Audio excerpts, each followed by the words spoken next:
Welcome to Real Estate Real World, where we talk to the movers, shakers, and leaders that are getting it done right now in the real estate industry and beyond. I'm your host, Marguerite Crespillo, and I started this podcast simply dedicated to calling people about what's really happening in this crazy roller coaster ride of real estate. Be sure to subscribe on iTunes and stay up to date on the newest stuff by adding yourself to the list at www.realestaterealworld.com. Now, let's dive into the world of real estate. All right, guess what time it is? It is time for Real Estate Real World. And today, I'm very excited to have Mitch Ribak here with me today. Let me read off his bio a little bit. He's such a fascinating guy. This bio doesn't even give a 10% of what he really is. Mitch, an entrepreneur since 19, owns 23 businesses across 18 industries, founder of the first U.S. online dating service. Oh my gosh, we're going to have to talk about that. And third, paintball business. Currently heads Tropical Beachside Brokered by eXp Realty with 150 plus agents in Florida, part of a network spanning 49 states, 7 countries, top 10 real estate brokerage in Brevard since 2005, averaging 800 plus transactions yearly. Realtor since 2001, authored bestsellers like 100-mile-per-hour marketing for real estate. Renowned speaker on subjects like internet marketing, lead conversion, and mindset. Mitch emphasizes staying ahead of trends for success. He resides in Merritt Island, Florida with his beautiful wife, Jeanette, and enjoys family life with 4 children and 4 grandchildren. So welcome to the show, Mitch. I'm so excited to be here. It's always fun. I know. I'm so excited to have you. I don't know how we haven't crossed paths sooner about this because I've been wanting to get you on the show and life happens, but I'm so excited you're here today. Yeah, we're going to have fun. Hopefully we'll help everybody, teach them a little something, right? Yeah. All right. So first I got to ask in the bio, tell us about the dating site. I'm an entrepreneur, right? So when I lost a restaurant in 1990, lost everything and was desperate for a job to feed my kids because we were living on macaroni and cheese and hot dogs. And I got offered a job with a Great Expectations franchise, which was the big video dating franchise back then. And ended up with, long story short, I got a job there as a telemarketing manager, and within 6 months took over running the company because that's what I do. And so I was there for a couple of years learning the business. It was a fascinating business because in my brain, it's like, oh, the heck would need a dating service, right? I never had a problem meeting women because look how extremely good looking I am. And so then I, like an entrepreneur does, I said, I learned this is a really cool business. I'm going to start my own, but I'm going to do it with technology. Back then they had books that you flipped through and looked at pictures and you put a VHS tape in for all us old people and watch videos. So I was the first person to put it on computers.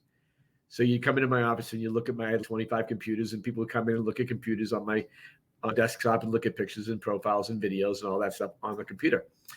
And then if you remember back in the, I don't say 93, 94, probably 94, AOL was sending out those discs. The discs, yep, right? I remember. That's the first time I got on the internet. That's the first time almost all of us got on the internet, right? And I was like, wow, wouldn't this be cool if people could go to my dating service from their house instead of having come to my office? And at the time, you couldn't do it. Now I'm from Boston, and literally Boston was the Silicon Valley of the day. All your major software and computer companies were on the Route 128 belt in Boston. And the technology wasn't there. It took about a year before the technology hit. And so I built my first online dating service for $10,000. And because they didn't know how to do it either. It was like everybody was trying to figure out how to use database integration over the internet.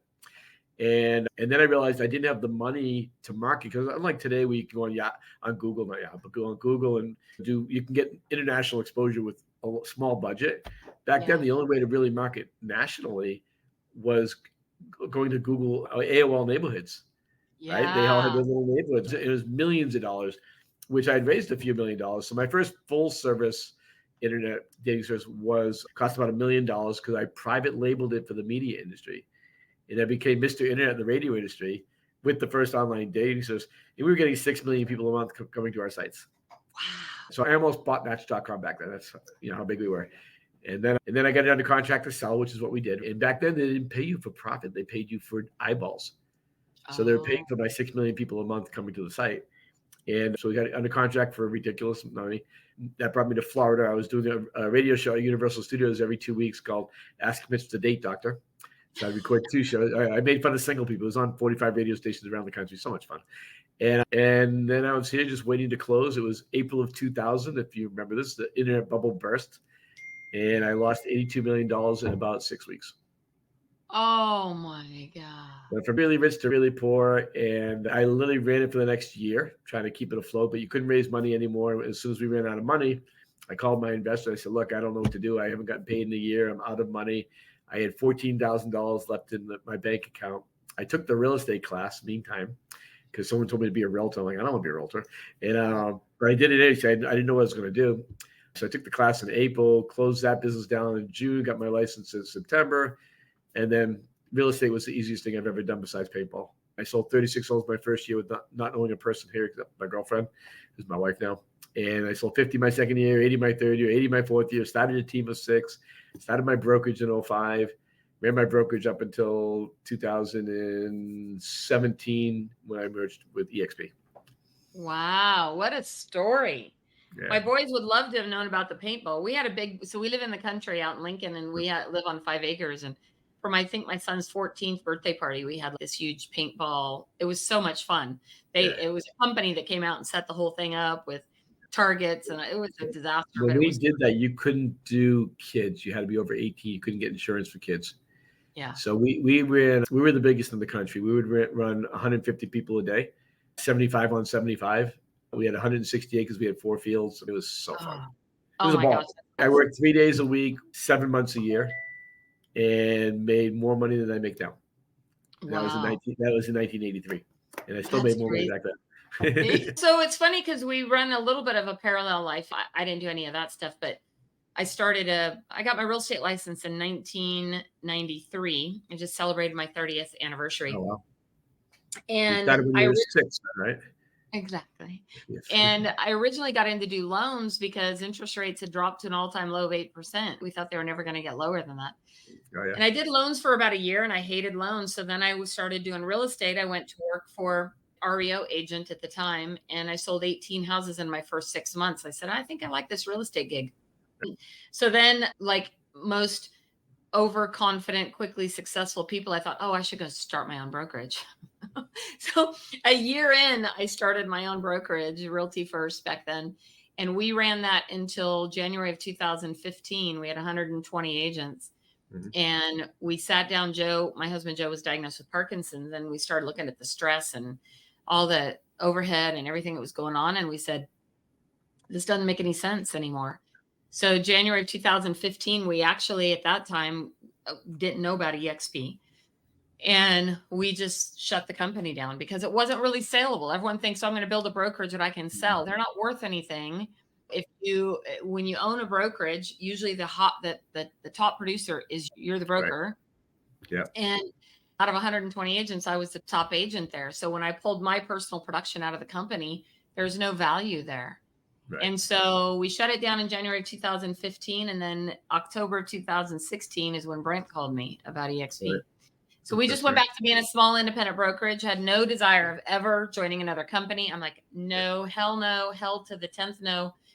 And then Brent came along and showed me EXP. I was like, I wish I'd have known about this 2 years ago, but we're still here. And I've been here now 7.5 years. So it's been pretty amazing. Yeah. Yeah. Cause I had 120 agents also, and I didn't sell anywhere. I still sold like 25 or 30 homes a year. But I had a coaching business. I did a lot. I'm known as the godfather of internet lead conversion. So I developed back in late 2001, 2002. I developed everything in lead conversion today. I developed 20 years ago. So you're a serial entrepreneur. Serial Captain Crunch even. But it was interesting because I'll tell you the story. It's funny. So I didn't understand realtors. I honestly, I still don't understand realtors. Most people don't build businesses. They have really crappy jobs. That's my next webinar, by the way. And so I'm analyzing the business. I'm looking at people's websites. And there wasn't that many back in 2001, 2002. Right? There's just some people have websites. And nobody captured leads. Like now it's normal. If you don't do forced registration, you don't have a website, right? But nobody did it. And I'm like, I'm not going to spend $1,000 a month on marketing my website if I'm not going to capture leads. I'm a business guy. You capture leads, you nurture leads, you close leads, you create customers for life. That's every product in the world. I don't care what you're selling. Right. So I remember realtors calling me and saying, I can't believe you make people register on your website. And I'm like, what do you mean? I can't believe you don't make people register on your website. And they're like, what? Nobody will use you. I go, how many people are using you? Nobody. I go, well, 15% are registering on my website. And they go, well, what about the other 85%? I'm like, what about them? I don't care about the other 85%. I care about the 15% I'm capturing, and I'm going to turn that into a business, which is how I sold 50 homes my second year, 80 my third, 80 my fourth. My whole brokerage was built on internet lead conversion and lead generation. And we were converting leads. And we were the first people doing inside sales agents for lead conversion. Julie Inman, the ISA manager for EXP, she was my ISA manager for 16 years. Oh, was she? She was my first ISA, yep. And we built the program together. Julie was a big part of me. But we had 45 agents on leads. We averaged 350 sales a year just from our lead system. And I got known as the godfather of internet lead conversion because of it, which is hysterical. Originally, they wanted to call me the grandfather of internet lead conversion. I nixed that really quickly. I go, I'm already old. I don't need to sound older. I want to be cool. Godfather's cool. But I look at people today, and they have all these people generating leads online, and they have no systems in place to convert them still. Are you familiar with Dean Jackson? I know the name. Okay, so Dean Jackson, I met him in 1997. And he is the guy who created the original squeeze page, right? Okay. The original, yeah. And Dean's brilliant. And he used to do these internet marketing weekends that we did back in the late 90s, early 2000. And we would go spend the weekend trying to figure all this stuff out. And we'd reserve a bunch of domain names, right? Because that was a big thing to get the domain names. So I ended up getting Placer County and Sacramento County MLS domain names. Okay. And there was a website back then called SoarNet or something like that, where they had something that could tie. It was all new because they could tie it into your MLS, so people could do home searches, right? Before they had the stuff now. So we were getting hundreds and hundreds of leads because they would sign up to get access to what they thought was the MLS. Right. And then I ended up in a lawsuit with MetroList, or not really a lawsuit, a complaint with MetroList, but I won because I already the trademark of MLS. I got in trouble for MLS, using MLS and domain names too. Yeah, they said you can't use that in a name. I said I had it before you guys even existed, so that doesn't really work. But we ended up eventually that didn't work anymore because the dynamics of technology changed. But same thing, we were converting a ton of those. People would be driving to our office to get like the HUD lists and the stuff. It's so funny because now when agents complain about how hard things are, I'm like, when I started, we were literally like downloading the HUD list, copying it onto a piece of paper and creating these documents where we would have to mail them out and fax them out. Yeah. No, it's great. It's interesting. I came in right after books started. So they still had books coming into our office, MLS books coming into our office when I started, but we'd been online at that point for about 6 months or a year, maybe. We just had the books. So but it's an interesting business. And I think the hardest thing coaching as many agents that I coach, I did 4 coaching calls today. I coach all the time and I don't charge anymore. I just want to help people grow their business.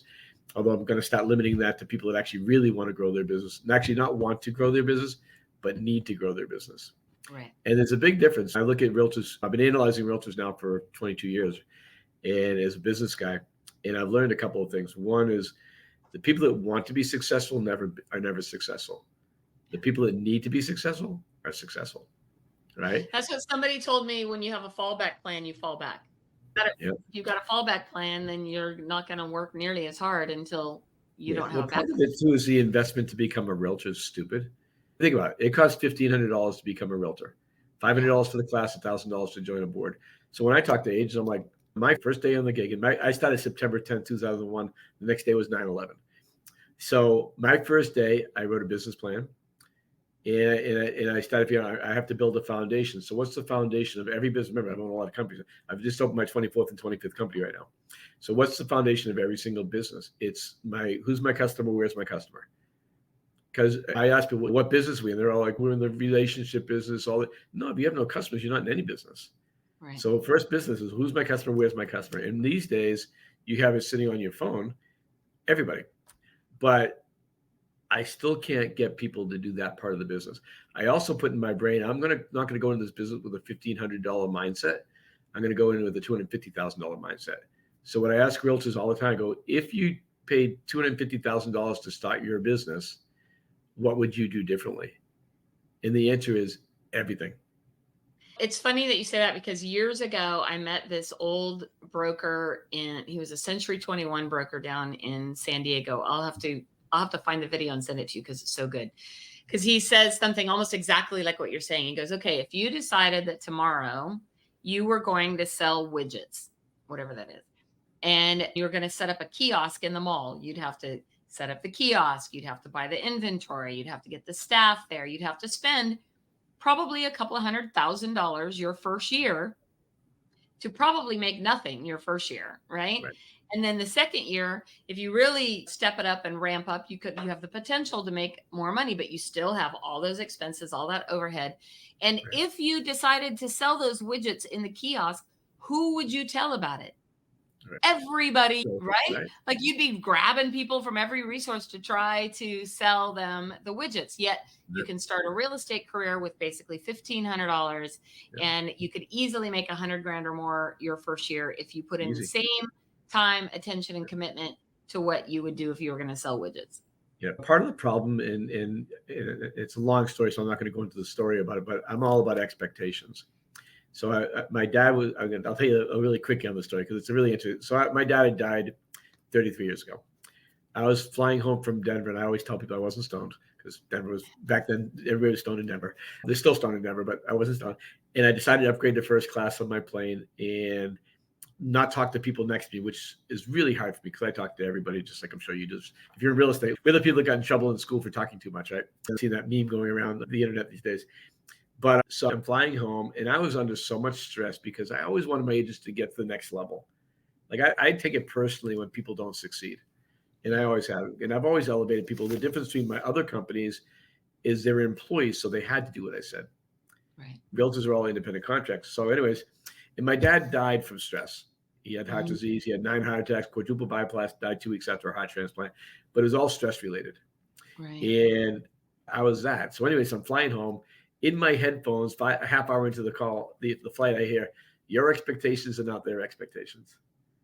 And I'm like, all right, I hear things all the time anyways. And so 5 minutes later, I hear, your expectations are not their expectations. And I heard it a third time, took my headphones off. I immediately knew it was my dad. He'd been dead for 20 years at that point.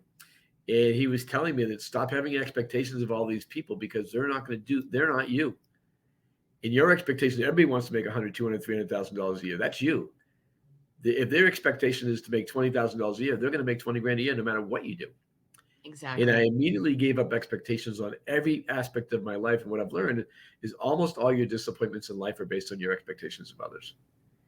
It's so crazy you say that because I actually have a whole chapter in my book, 100 Things I Love About You, chapter 2.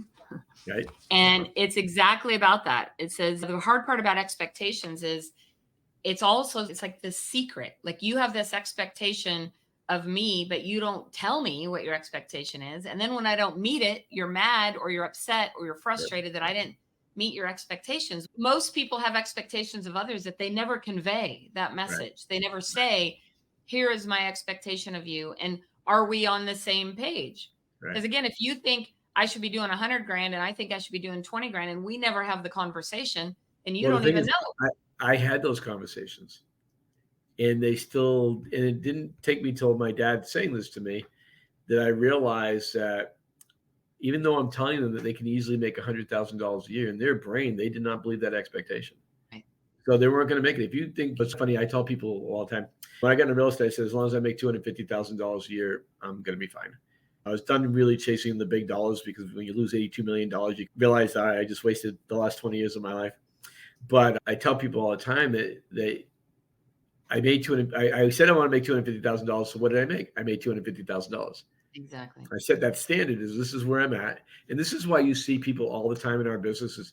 Honestly, it's the most frustrating business for me I've ever been in my life because I can't change as many people's lives as I changed a lot of people's lives. And I love that part of my life is getting to change people's lives. But people's standards are so low. If I said I'm going to make 500 grand a year, I would have made 500 grand a year. But I have agents that I talk to all the time. I go, so tell them, let's talk about your goals. What's your goals? If I do 6 to 8 homes this year, I'm pretty happy. I'm like, oh, you're going to be bankrupt. But that's their standard. And so what the people that do $2 million a year do 2 million. People do 3, people do 5, do 5, people do 10, do 10. They're never going like this, right? They're always they get to a level really quickly, 2, 3, 4, 5, and then they're there. And I just told one of my friends, I have an agent that I went to real estate school with. She's done $6 million. They're talking 22 years. She's done $6 to $7 million every single year. When houses were $150,000, She was doing $6-7 million with houses of $375,000 here locally. She's still doing $6-7 million. It's crazy because I think, let me put it this way. This industry historically has attracted retired people, at-home moms, people who want to do it on the side, people who, oh, I can sell a house to my cousin and my sister and make a bunch of money and move on. It hasn't really had that. It's changing because there's way more business people that have gotten into EXP, into real estate. And I think it also ties into who you surround yourself with. But the interesting thing is that so many people, they have very low expectations when they come in. For an at-home mom or an at-home dad, for them to sell 6 homes a year and make an extra 40 or 50 grand part-time on the side is success, right? Sure. So everyone has that different version of success.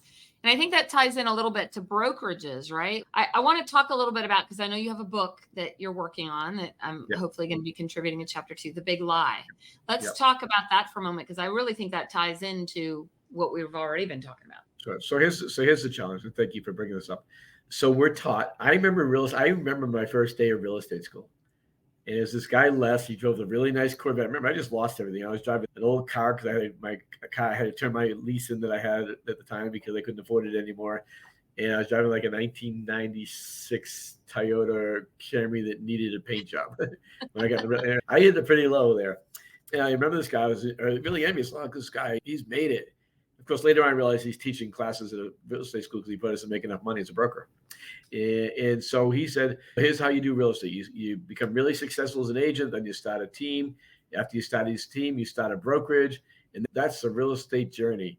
And I said, I'm going to be that guy. So I did that. I became 80 homes a year for sales, started my team, started my brokerage. But here's what happens. You start a team and 25 to 35% of your personal production goes down.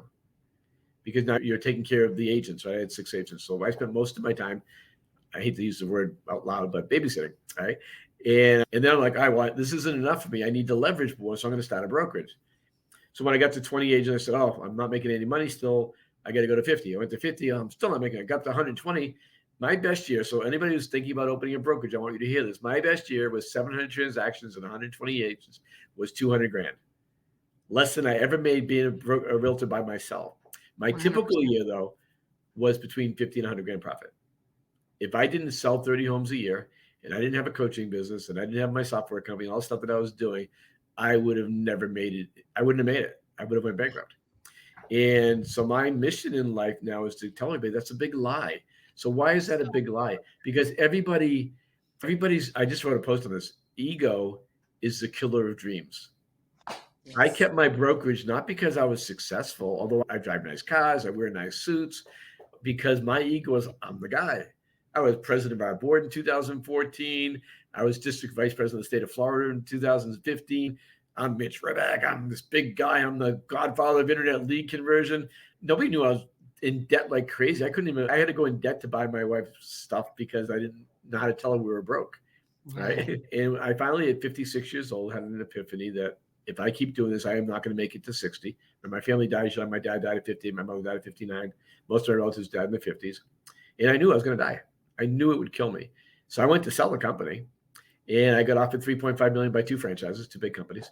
And here's what I learned. The other big lie is whatever they offer you is a big lie, because it's all based on the retention over 3 years of your original agents. And you have to stay.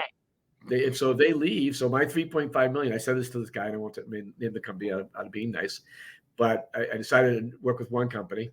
And I said, let me get this straight. So if half my agents hate this company and they leave, my 3.5 goes down to 1.75.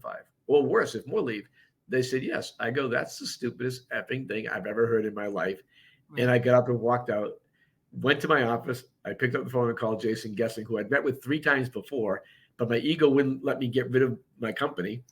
And I said, I'm going to be at Inman. This is in November of 2016. I fired 50 agents within a week. That week, went up to Inman in January, and Jason said, I said that my biggest issue is Tropical Realty is a big name here. I'm struggling giving up my identity. He goes, well, just be Tropical Realty Brokered by EXP. I'm like, why did you tell me that 2 years ago when we met?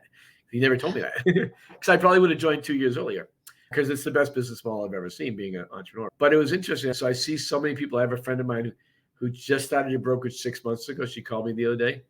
She goes, I screwed up. I didn't listen to you. She goes, I'm miserable. She's a $40-50 million producer. She goes, my production the last 6 months has me on track to making 25 million this year because I got 8 agents and I'm constantly getting phone calls, 8 agents, which is nothing like us with 120, right? It's a big lie, running a team. So I have this book coming out, The Big Lie, and I have a new model called The Modern Team, which I'm very excited about. And it's not just about how to create more money for you. It's how to create freedom. And that's, to me, the mistake that we all do. Very few realtors I know, and I'm talking about really successful realtors, actually run a business. They have a really crappy job. So true. Yeah. Right? So they didn't run a business. So what is a business? A business is something you can literally step away from and it still works. So if you're a realtor out there and you're selling 100 homes a year, and I don't mean this as an insult, I hope you don't take it this way, but it's real, is you don't have a business. You Very have a true. crap 100%. You're working, and I'll tell you who you are, because I was that person. You're working 80 to 100 hours a week. You go home and you have your little kids at home. By the way, your most important job in life is being a mom or a dad, and you're screwing that up. And you go home and you're sitting there, your kids are talking to you, and you're looking at them, and it's all hearing a word they're saying. And so Pete Middleton told me this line, and I love it. How do children spell love? Time, right? And I'm just very transparent and honest because I've been there. I've done everything. I bought the whole, I'm not talking about real estate, but I did the whole big lie my entire life. I worked 80 or 100 hours a week since I was 19, except for my paintball business. And I couldn't tell you 5 things I did with my kids. My kids are in their 40s now. You cannot get that time back. So if you're out there and you're listening to this, which I'm sure millions are listening because Marguerite's incredibly impossibly awesome, is don't live that lie. It's bull. It's not the right way to live your life. So the book will be out it's called The Big Lie. The book will be out in about 60 days. Or if you want a copy, reach out to me. I don't even know if I'm going to charge for it. I might just give it away. I don't really need the money. Life is pretty awesome now. But I just want to help transform people's lives because I see so many miserable people in our business and it breaks my heart. It's everything you said is true. I remember a situation that happened for me. I'd been in real estate about 5 years and I had my brokerage. So at that time, probably had 30, 40 agents. My kids were 5 and 6 years old. And I'll never forget, I got a phone call from my son, John. I still have the recording. And it said, Mom, we're supposed to go see the movie Shark Tales and it starts at 4 and you're supposed to be here, Mom. And I guess you're not going to make it today, but hopefully we can go soon. I love you, Mom.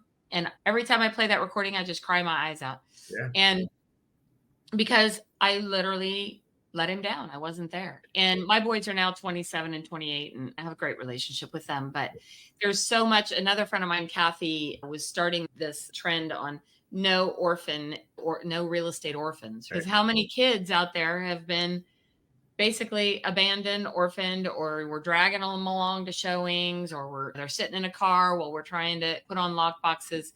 And there's the beauty of that flexibility, which is wonderful that real estate has, that we can be flexible with that. But you're absolutely right. Not only are agents not looking at their business like a business, I've been preaching this for years, but then when they think, oh, the next big thing to do is to go open a brokerage, which is if you can't run a business as an agent, you have no business running a brokerage.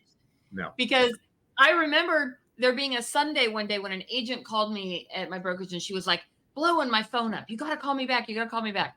And I usually have always tried to take Sundays off. I finally call her back. I'm like, what is going on? She goes, what does CAR mean? And I said, do you mean California Association of Realtors? She goes, oh yeah, that's it. I said, that was your emergency? Oh, you interrupted my family day to find out what the definition was. That was the beginning of me saying, I need to look at this a little differently, right? Yeah. I've almost left the business in the past just because what I knew about, now I know how to run a business, which we'll talk about in a minute. But what I thought about businesses was not the life I wanted to live. Right. And it wasn't what I expected. I was expecting, getting back to expectation. I expected, because no broker, I talked to other brokers. Oh, it's great. You'll love it. No one ever told me they were broke. And now I know. I talked to a brokerage in Hoboken, New York, recently, 350 agents. They made $104,000 in 22. $104,000. It's terrible. So what I've done and I just figured this out recently by the last year or so. The last 10 years, I've sold, I don't sell anymore. I stopped 2 years ago, but before that, I would average 20 to 30 sales a year. I haven't worked more than 100 hours a year selling houses the past 10 years. That's awesome. Think about $100 a year, making $150,000+ a year, working $100 a year, which, by the way, is my dollar figure. I work for $1,500 now. That's my number, right? And although it's going up to $2,500, I just raised it actually. But if people are going to hire me, they're gonna pay for it because I don't really want to do it anymore. But now I'm teaching what I did to people as part of the big lie. Inside there, I have the new modern team structure, and I have yourself. I have another broker that just did it's so funny. Every broker I've talked to is the exact same story. Everybody, every team leader I talk to is the exact same story. And so I got 2 team leaders writing each having a chapter. You and another friend of mine, Dan, who he already wrote his chapter, writing a chapter. So I can show it's not just me, because I don't want people to think it's because you weren't good at it, Mitch. No, it's everybody. And I've yet to meet a brokerage killing it. Exactly. And I agree with you 100%. And I will agree with you also how much of it is ego, because it was very hard for me to let go. And because I kept thinking, no, this is my baby. I've worked for it. And I spent 22 years working for it. And when I'll never forget sitting on a beach with Joe one day. And I'm like, look, for the amount of money that I'm paying to run this brokerage for agents from my personal production, I could have been retired and hanging out on a beach way more often. Yep. And that, when it finally clicked for me, and then as the timing with Brent couldn't have been more perfect, because if he'd have tried to talk to me a year before, I probably wouldn't have even looked at it. But when he finally did, and I'll never forget, so I had my brokerage name was Realty First. And so I had my license plate was Realty First. Everything was Realty First forever and ever. And I'll never forget when I joined EXP, I was here about 2 months maybe. And the DMV registration came up on my car, and I'm like, I'm changing the name on my license plate. And that was the last straw. My license plate now says thanks EXP. And I literally let go of Realty First. I'm like, I'm done. I'm moving. I don't care anymore. What I care about is being able to impact more people. Yep. And what I wasn't able to do in my backyard was impact the amount of people I've been able to impact now over the last 7 years. That's, to me, the greatest accomplishment is how can you impact and help others build and grow? That's my only mission in life. It has been forever, to be honest with you. It's just that before I couldn't do it. I couldn't do it with a brokerage like I wanted to. Now that I've got clarity, I've taken myself out of the business and I'm working on the business, which is, again, most people can't do that because they're selling 70, 80 homes a year. They're in the business. They'll never get out of it. They'll never take the time to get off the hamster wheel. And I know so many agents like that. It's heartbreaking. But the ability to affect other people's lives is what life's all about, in my opinion. And I'm on a mission right now. I've got a few more years left to work, and I'm 63 years old. In fact, my brother's birthday today, he's 66. So my brother Jeff is the last one to get by, and we're hoping he gets through it. And we think, but the reality is I'll never quit working because I love to work. Like I said, I just started 2 new companies. I started a title company and a property management company, but I run businesses efficiently now. Like I work 35 hours a week right now, and that'll be going down at the end of this year, probably down to 15 to 20 hours a week. And all I want to do is get people to understand that you're not running a business, and I'm teaching them how to do this modern team. So you don't actually have a team, but you do. But your team is really your assistant and your inside sales agent. And then you're contracting out agents to show houses. It's a brilliant model. And I'll give you just the numbers on it. So your typical team, let's look. So say you're my team member. Yeah. And if you're a team leader, you're going to relate to this. I'm going to give you your business. I'm going to pay you 50%. Typical team. Right. And so let's look at that number. So say on a $10,000 commission, I'm going to give you $5,000. Now, as a team leader, I have a transaction coordinator who's going to take it. Once you get a contract, I'm going to take it from there to close. And all you have to do is go to the inspection and the closing. Right. And maybe talk to the buyer here and there. So in this market, especially with low inventory, nobody's showing more than 3 or 4 or 5 homes to sell a house. So on a $10,000 commission, I'm going to give you, Marguerite, $5,000 for probably 5 hours of your life. I'm paying you $1,000 an hour to do something that I can pay somebody $25 an hour. So that's what I do. I pay agents $25 an hour to show property for me. That's amazing. And that's part of your modern team. It's part of my modern. So, and then I give a bonus if I write an offer on the ones they do that they use. Then I'll give them a 10% commission. I love it. Well, I want to learn more about that for sure. It's great. I'm teaching it to everybody that will hear me because it's life changing. And I've been doing it for years. I just never really put it into a model until now. And the cool part, so just from a dollar figure. So now instead of paying out $125,000 for 25 sales, right? That'd be $400,000 sales. Is $250,000 in commission. I'm going to give you 125 of that. Yours is free. And by the way, as a team member, you're pissed at me. You resent me for only giving you 50%. And now I'm gonna make an extra $84,000 off that 25 sales by doing it with the modern team. Because the other way, I'm paying for the ISA, I'm paying for the assistant, I'm paying for the leads, I'm paying for the technology, I'm paying for all this stuff as a team leader, and I'm giving you $1,000 an hour to show property. Yeah, that's insane. It's insane. I'm excited to learn. I'm gonna fly out there and spend a day with you. I'm gonna follow you around. There you go. I sit in my office and do nothing all day. I play my guitar all day long. I do Zoom calls all day. I've had 4 Zoom calls, actually 5 Zoom calls today, coaching sessions, and I don't charge anymore. I just want to change people. I don't need the money. So it's not a financial thing for me. I'd rather, like you said, if you can affect people's lives, what better blessing in life is there than affecting other people's lives? And that's to me the ultimate goal, right? That's what I live for. I live for it. Mitch, I am so thrilled to have you today. This is one of the best conversations I've had, and I'm excited to be a part of your book. I can't wait. And I think it's going to be really exciting. I'm working on, I pulled up my Word document, started working on my chapter. So how many pages should it be? Does it matter? No, whatever. The story is the story. If it's 3 pages, it's 3 pages. If it's 10 pages, 20 pages, 10 or 20. I don't care. It's not relevant. All right. I don't write a lot of fluff for books. So I pretty much get to the point. So my books are not very long. I think most of my books are between 180 and 200 pages. So I don't write. I've read lots of books that 80% of it's fluff. I don't do that. I'm excited to be a part of it and super grateful for you including me. And today has been an awesome conversation, which I knew it would be, or wicked, as you always say, right? Wicked awesome. Yeah. Wicked awesome. Thank you so much for joining us. This has been fantastic. My pleasure. We'll talk soon, okay?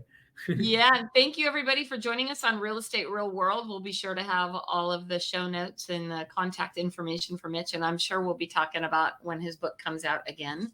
So thank you again for joining us on Real Estate Real World. Be sure and share it on all your social channels, and be sure to swing over and give us a quick review. It helps us move up in the rankings.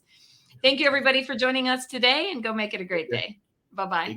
Thank you for joining us today on Real Estate Real World, where we talk with masters and leaders in the real estate industry and beyond on how we can raise the bar in our industry.